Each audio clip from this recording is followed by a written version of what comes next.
Hi, I'm Cody Alexander with MatchQuarters. I'm going to highlight a common mistake made in soft press.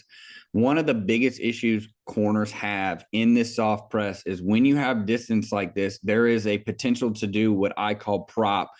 Some people may call it squat. You get your feet wide, you get your butt back, you get down on your heels, and then you are a step slow. The receiver is going to be able to just jab. You're going to overcommit, and then the receiver is going to come open. And so that's essentially what's going to happen in this matchup between the Nebraska corner and the Minnesota receiver. So as we go through this, you can see the biggest mistake that DBs will make in soft press is that they won't motor backwards. They won't either do a kick step backwards. They won't do a shuffle step backwards. I love the first step being with the inside foot.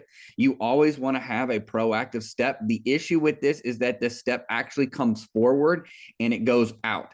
So we have a step forward. It's also a little bit out. You can see now we're going to start getting our feet wider and wider and wider. So what ends up happening is that our feet are outside of our shoulder box. We're actually sitting down. We're back on our heels.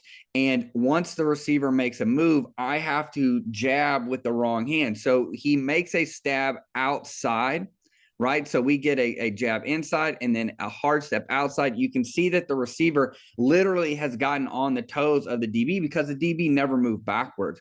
So this is a common mistake. And this is something that I try and find clips like this when I was coaching. I would always try and find clips like this of things that, hey, these are common mistakes. You make the same mistake. This guy's a Division I athlete. He makes the same mistake.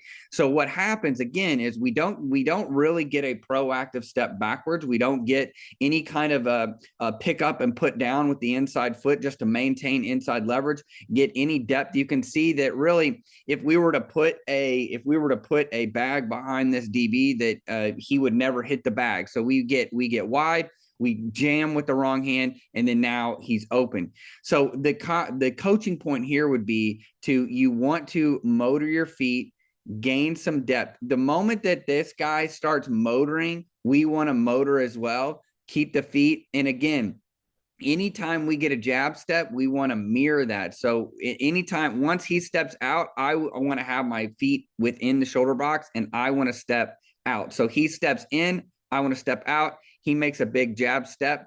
I want to make sure that I step opposite. So you actually want to mirror in the sense that if he steps out, I want to step in. If he steps in, I want to step out, because I want to do the opposite. Because again, you can't make that hard jab step as a receiver and then continue to go that way. That's just not physics. So again, being able to teach that, and that's something that you can work on in a drill. So again, let's go from the beginning.